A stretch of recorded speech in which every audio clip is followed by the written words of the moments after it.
Yeah, I mean, first, my message to federal employees who work in Maine is, thank you for your service. We are sorry that you have to go through this incredibly chaotic, poorly planned, poorly executed, and confusing process. And honestly, we don't know any better than most of them about whether this is mandatory or not mandatory, because as you know, there's a different email that comes out every day. But our belief is that Doge and Elon Musk have actually no authority over hiring and firing. They're not going through proper employment proceedings, and what they're doing is extremely arbitrary. So I understand how confusing it would be to be one of those employees, and many of them are getting mixed guidance even from their advisory staff. But this is just part of a horrible pattern that's going on right now, mistreating federal employees, making bad decisions about where to cut, and not providing efficiencies in the federal government.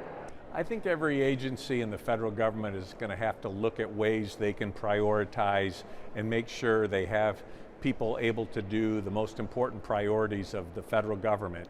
And to me, that is where we are right now, where we're looking at a bureaucracy that's bloated, and we need to find ways to right-size our federal government. Our lakeshore, our Sleeping Bear Dunes are national treasures, and we want to make sure they're protected.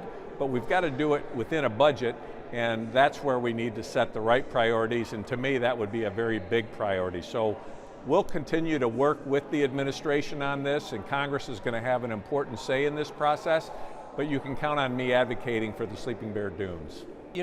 When President Trump was elected, remember, he won the Electoral College and the popular vote, and one of the things he campaigned on was shrinking the size of government.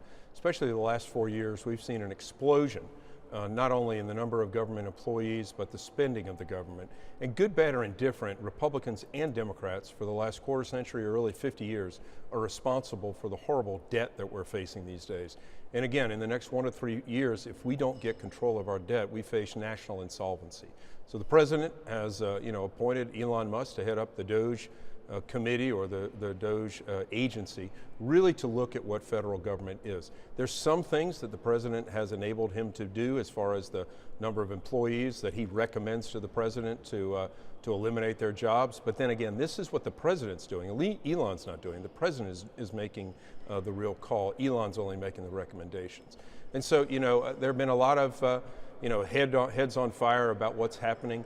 But I think people have to realize, and this is a sad fact that honestly I wouldn't know if I'm not in government or in Congress these days, that we're at a financial precipice right now. And Republicans and Democrats share in this responsibility. But I, for one, am glad we have a president that's willing to tackle this. Well, I think it's tough. I think it's really tough on a lot of individuals, but this is being pushed across all agencies, including the Defense Department, looking for really waste. I mean, I read one article yesterday, it was $10,000 spent on an HDMI cable. That's absolutely ridiculous use of taxpayer money. He's coming into the cabinet to explain to each member of the cabinet who heads their agencies what the purpose is, what's going on, and hopefully getting buy-in from all of those individuals. Guys, these are difficult times, and I feel for all the individuals who've lost their jobs. Sadly enough, I see in DC now all the traffic that's going on for individuals that haven't shown up to work for the last 4 years. So we pushed out way too far, and these are dramatic things that are happening in dramatic times. But this is what our nation needs to do, and I feel for those individuals who've lost their jobs and are great government employees. Hopefully they have gainful reemployment soon. But we're at a point of national insolvency, and so drastic measures need to be taken. That's more Democrat hype. The man is not being paid. Thank God we have Elon Musk up there. The fact that he purchased Twitter has given us a platform from which to hear the truth finally. We had big tech that was muzzling and censoring conservatives, and now we've got Elon who has opened that up.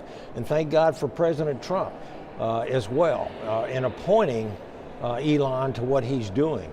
I welcome what Elon is doing. I have no doubt that he's going to be up there for a temporary period of time, not taking any salary, but streamlining this government and finding all kinds of stuff. We know also, as an example, that we have approximately 64 million more Social Security accounts than we have people in the United States population. That's how many Social Security accounts there are giving someone somewhere around the world benefits.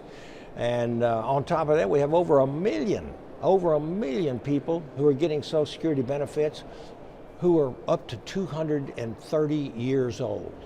Listen, there's fraud, there's waste, there's abuse, and thank goodness that we have someone who is intent upon streamlining this federal government. Thank God for him. I think it's failing and failing miserably. You know, the American public, like even colleagues of mine and myself, want to make certain that we have the most efficient budget possible, but you don't do it by wielding a chainsaw against the budget. And the theatrics of Mr. Musk holding that chainsaw is extremely hurtful and harmful in terms of the outcome that he has achieved. DOGE has not been sanctioned by Congress. There has been no authorization. And so that shadow agency is being run by Mr. Musk, who's never had a background check and who was never approved for confirmation by the United States Senate. And so I think we really need to work on this in a way that's academic. The way to have done it would be to work through inspectors general, but they were the first to which that they took the desire to cut. And so you lost that talent and that institutional knowledge. They are nonpartisan. They are there to identify any waste and any fraud and any inefficiencies or non-compliance with statute. We have had inspectors general before the number of committees that I've served on to get their update, and there's always a great give and take with them at the table with agency leaders. So they really failed miserably. If you really want to get at waste and fraud and inefficiency, do it in a way that provides the most knowledgeable voices. Otherwise, he resorted to a team of very young people that do not fully understand the mission statement of the agency, or to not even bear with them the sort of institutional knowledge that is most beneficial here. Yes, I think Elon Musk, you can look at him as an auditor. And it's up to the elected officials like President Trump, like those in Congress, whether that's in the House of Representatives or the Senate, to ultimately make the decision. But I think, he is very good at big budgets. He's very good at finding efficiencies in business, and we can utilize those tools right now.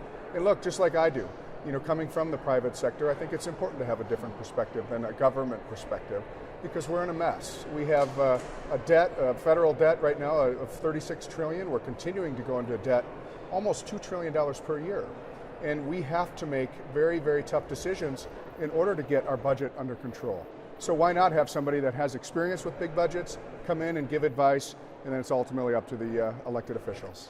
Well, I certainly support where President Trump is taking us, as well as 77 million Americans that voted for President Trump and his agenda to make America first, to prevent taxes from increasing, to keep our nation safe, to protect our borders, and to reel in our federal spending. And I very much support the fact that Musk, which is an agent of President Trump, I think if we changed Elon Musk's name to Sarah Jones or something else, folks would not have nearly as much of a problem with what's taking place. But we do need to be looking for efficiency in government, and I certainly appreciate the fact that the President has tasked the DOGE committee to get out there and look into the way that we're spending our money and how we can be more efficient. So I, like most of my constituents, believe that the government should be accountable with taxpayer dollars. We should make sure that we are spending that money wisely. But Medicaid, this program that they are attacking with nearly $1 trillion in cuts, is one of the most efficient and effective healthcare insurance delivery programs, right? The fraud isn't there. We are talking about children. We are talking about seniors who are often also on Medicare. We are talking about new babies born in the United States. We are the safety net for 1 in 5 Americans. And Medicaid is a good program. Audit after audit, it stands up to be not full of the fraud that they are perpetrating. It is a good use of taxpayer dollars, and it is wildly popular with the American people. I think we should be able to. We should be able to have discussions about, what is the most efficient use of our resources? How do we serve people better? How do we ensure that, 1 in every 2 college students isn't food or housing insecure? How do we ensure that the huge number of kids with disabilities who should qualify for Medicaid services but don't because their state has run out of funds get the services they need? How do we make sure that special ed students get the support that their IEPs authorize them to get but aren't able to get because the federal government hasn't been keeping up our end of the bargain and fully funding IDEA, or even funding it at the 40% that they promised? There are definitely ways that we could be more efficient and effective if we have a reasonable discussion about it, if it isn't just grandstanding and supporting the hatchet that Elon Musk is taking to government programs.